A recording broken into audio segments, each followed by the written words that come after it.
Want to actually understand what's working in your marketing? Let me show you.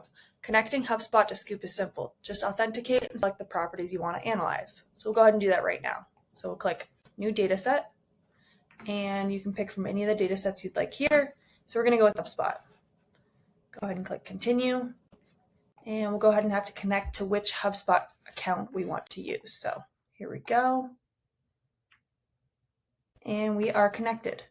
So we'll go ahead and head back over here, and you can look at the data right here. So you can select any of the objects that you would like to use and go ahead and name it, and then click all of the properties you want to do.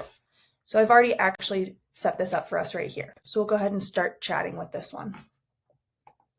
So we can head over to Chat with Scoop and start talking to it. So we're going to go ahead and ask, count contacts by original traffic source.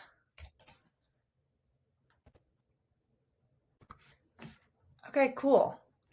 So it looks like direct traffic brings in the most contacts by far with over 2,300, and paid search is next with about 4,000. But here's the thing, volume alone doesn't tell us much about quality. So let's go ahead and ask it a follow-up question. Average number of page views by traffic source.